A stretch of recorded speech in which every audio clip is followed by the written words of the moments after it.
खबरों में बढ़ते हैं आगे। दिल्ली में किसान आंदोलन का 39वां दिन है और किसान बॉर्डर पर डटे हुए हैं। देखिए गाजीपुर बॉर्डर से न्यूज नेशन संवाददाता की यह खास रिपोर्ट।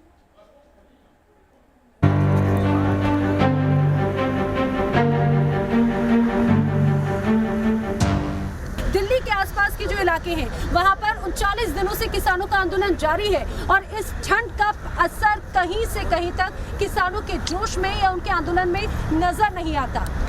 अब हम इस समय मौजूद हैं गाजीपुर और जो बॉर्डर है नोएडा का, उस बॉर्डर पे, यानी कि ये वो रास्ता है जो दिल्ली तक को जोड़ता है। यहाँ पर भी पिछले कई दिनों से किसान डटे हुए हैं और जो तैयारी है वो न्यूज नेशन आप तक लगातार पहुँचाता रहा है।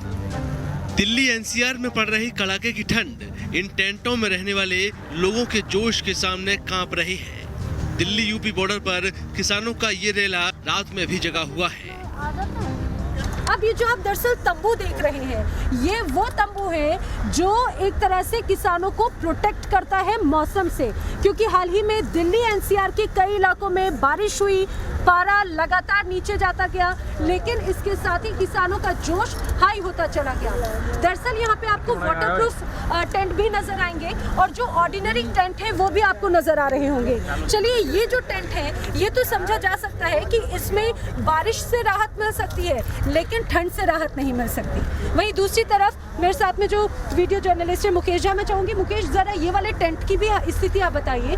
ये जो ऑर्डिनरी टेंट है इसमें ना हवा रुकती है ना बारिश रुकती है। इसका सीधा सीधा असर ये होता है कि जब बारिश होती है तो गद्दे भीग जाते हैं, टेंट पूरी तरह से भीग जाते हैं। बारिश प्रूफ टेंट में रहने वाले ये किसान उत्तराखंड से आकर यहाँ जमे हुए हैं। करीब 1 किलोमीटर तक पूरी टेंट सिटी बसी हुई है। वॉलंटियर दिन रात मोर्चा संभाले हुए हैं। पूरा इंतजाम हाई टेक है। किसानों की सुविधा और आंदोलन पर नजर रखने के लिए व्यापक इंतजाम किए गए हैं। गाजीपुर बॉर्डर को भी अलग अलग तरह से अलग अलग सेगमेंट्स में, अलग अलग पार्ट्स में यहाँ पे बांट दिया गया है। जिस जगह पर अभी हम मौजूद हैं, जहाँ पर ये टेंट लगे, दरअसल यहाँ पे जितने युवा किसान हैं वो आपको मिलेंगे एज अ वॉलंटियर वर्क करते हुए। लेकिन वहाँ पर ये पूरा किस तरह से सिस्टमैटिक वे में पूरा मैनेज होता है जानते हैं। आप वॉलंटियरशिप करें यहाँ पे।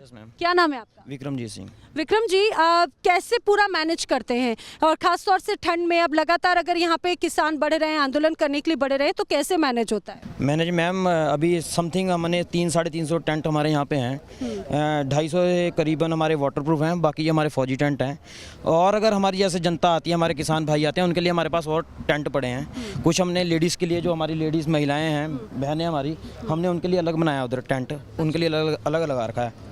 बारिश वगैरह जब अगर होती है तो फिर यहाँ पर कैसे स्थिति बन जाए? ऐसी कोई दिक्कत नहीं। देखो, हम तो किसान आदमी हैं, हमें इन सब से लड़ने की तो हमें आदत है, लेकिन ये वाटर रजिस्टर्ड हमारे वाटरप्रूफ टेंट हैं।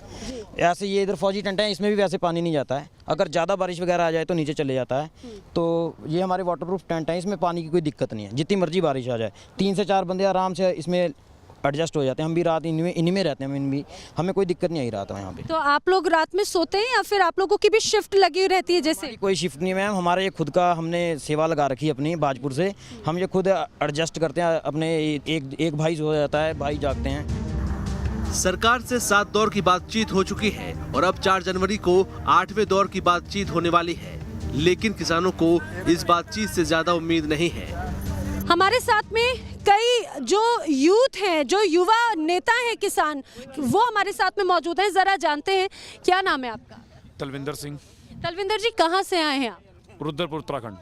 आप उत्तराखंड से आए हैं। वहाँ पर भी कड़ाके की ठंड होती है, तो वहाँ की ज़्यादा ठंड है या यहाँ पर ज़्यादा ठंड है? मैम, ठंड तो वहाँ भी है, यहाँ भी बराबर ही है मैम जी। बस उसको झेल ही रहे हैं। अच्छा, तो मैं ये देख रही हूँ कि जो पूरा टेंट है, इसमें अगर देखा जाए तो मुश्किल से 2 या 3 लोग कंफर्टेबल आराम से रह सकते हैं। लेकिन आप लोग चूंकि यहाँ पर प्रदर्शन करें, कितने लोग एक टेंट में रहते हैं? मैं 4 भी 5 भी रह लेते हैं, वक्त के साथ 4-5 जितने भी कि जस्ट मैं दिखते हैं, होती हैं। ये तो मैम बाहर रोड पे हैं, रोड पे दिक्कत होती है। आप लोग युवा किसान है, कब तक यहाँ पर आप लोग ऐसे ही डटे रहेंगे? देखिए, जब तक बिल वापस नहीं होते तब तक तो यही है। चाहे अभी 2 मांगे तो मान ली गई हैं, 4 तारीख को उम्मीद है। बहुत कम नहीं, वो उसका कोई मतलब नहीं है। ये तो पूरा बिल जड़ ही खत्म करनी है इसकी, चाहे जैसे भी है। इस आंदोलन में देश के अलग अलग राज्यों से आई महिलाएं और बच्चे भी शामिल हो रहे हैं।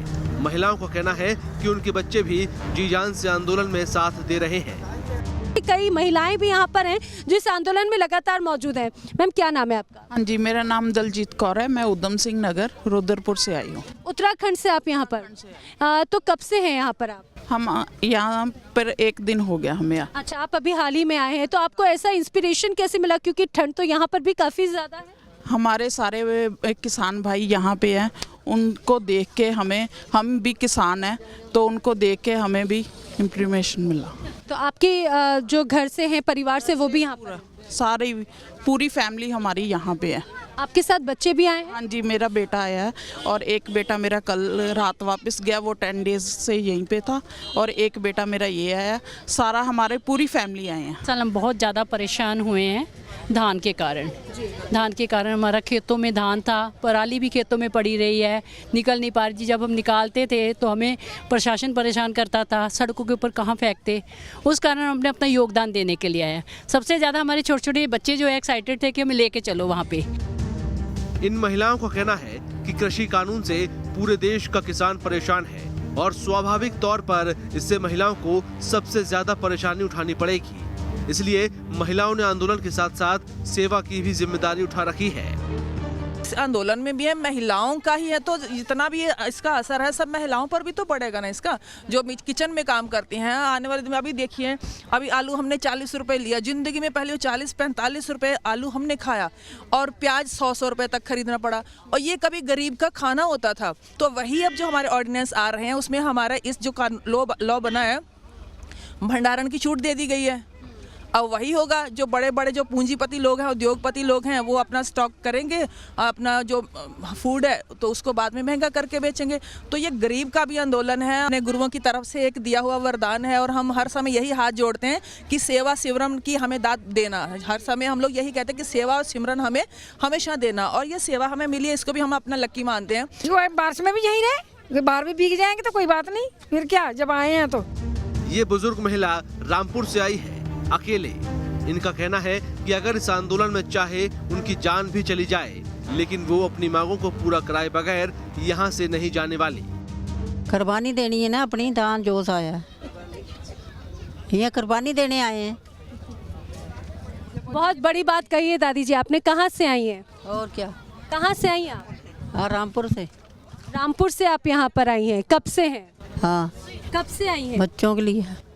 कब आई यहाँ पे आप? हो गए 3 दिन। 3 दिन। अभी तो इस बीच इन 3 दिनों में तो बारिश भी हो गई, सर्दी भी बहुत हुई, और आने वाले दिनों में सर्दी और बढ़ने वाली है। फिर क्या करेंगी? क्या करना है, जो होएगा देखी जाएगी।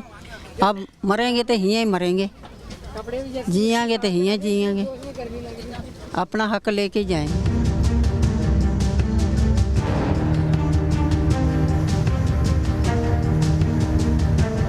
इस तंबू की ही तरह उम्मीद अब 4 तारीख को भी है, जब सरकार और किसान नेताओं के बीच में मुलाकात होगी, और तब ये देखने वाली बात है कि आखिर क्या बीच का कोई रास्ता निकलता है।